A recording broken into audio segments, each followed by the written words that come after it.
శ్రీ మహాగణాధిపతయే నమః. శ్రీ గురుభ్యో నమః. శివాయ గురవే నమః. హర హర శంకర జయ జయ శంకర. కంచి శంకర కామాక్షి శంకర.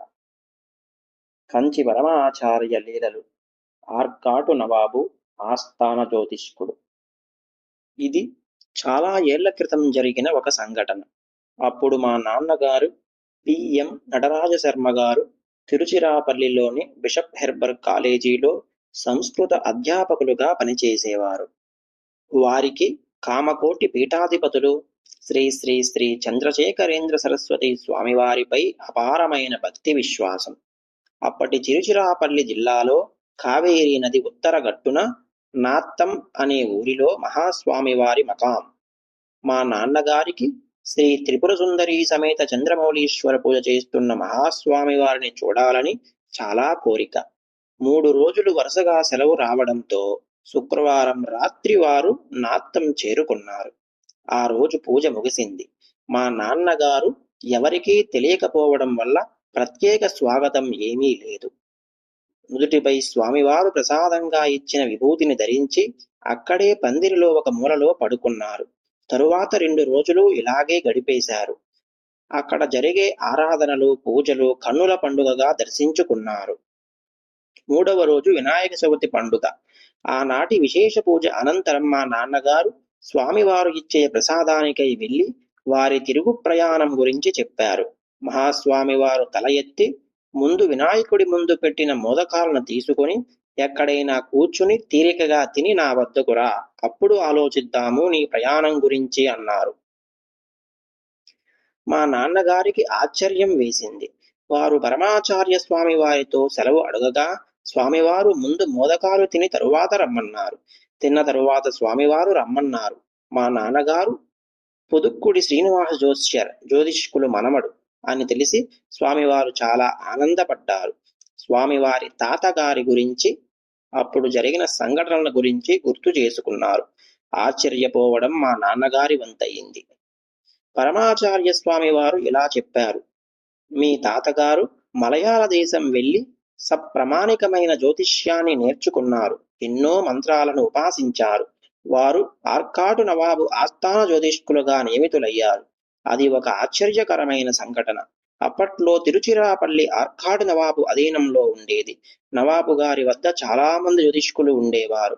ఒకసారి నవాబు గారు వారి ఏలుబడిలో ఉన్న జ్యోతిష్కులందరినీ, వారి ఆస్థానంలో ఉన్నవారిని కూడా పిలిచి సభ తీర్చారు.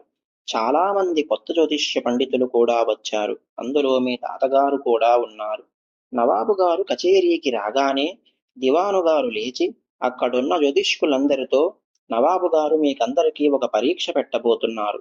ఈ రోజు నవాబు గారు వేటకు వెళ్ళబోతున్నారు. వారు ఏ రాజద్వారం గుండా వెళ్తారో ఆ విషయాన్ని మీరందరూ ఒక తాటి ఆకుపై రాసి ఆ తాటి సంచుల్లో ఉంచండి. వాటన్నింటినీ జాగ్రత్తగా భద్రపరుస్తాము. నవాబు గారు తిరిగి వచ్చిన తరువాత వాటిని తీసి చదువుతారు. సరి అయిన సమాధానం రాసిన వారికి తగిన సత్కారం లభిస్తుంది అని అన్నాడు. అందుకని అందరూ వారి గణన ప్రకారం తూర్పు లేదా పడమర లేదా ఉత్తరం లేదా దక్షిణ ద్వారం అని రాసి ఇచ్చారు. చివరికి ఆ రోజు నవాబు గారు ఏ ప్రధాన ద్వారం గుండానూ బయటికి వెళ్ళలేదు. పశ్చిమ ద్వారపు ఉత్తర గోడని, ఈనాటి ప్రధాన రక్షణ ద్వారం పెట్రోల్ బంకు ఉత్తరం వైపు కూల్చి బయటకు వెళ్లి పశ్చిమాన ఉన్న వరయ్యూరు వైపు కొద్ది దూరం వెళ్లారు. తరువాత ఉత్తరం వైపు తిరిగి కావేరీ నది ఒడ్డుకు వెళ్లారు. తరువాత దక్షిణం వైపు తిరిగి కూల్చిన ఉత్తర అండర్ వీధి, ఈనాటి పుడుప్పడి లేన్ కోట ఉత్తరం వైపు వెళ్లారు. తరువాత తూర్పు తిరిగి ఎగుడు దిగుడు రాళ్ల మార్గం ద్వారా తూర్పు అండర్ వీధికి వచ్చారు. కోట చుట్టి వచ్చి తన కచేరీ అయిన చిన్నక్కడై వీధిలోని ఆనాటి టౌన్ హాలుకు వచ్చారు. అసలు వేటకు వెళ్ళనే లేదు. నవాబు గారు వచ్చిన తరువాత అన్నింటినీ చదవగా నవాబు గారు ఏమి చేస్తారో మీ తాతగారు సరిగ్గా గుణించారు. నవాబు గారు ఆశ్చర్యపోయారు. కచేరీలోని వారందరూ అవాక్కయ్యారు.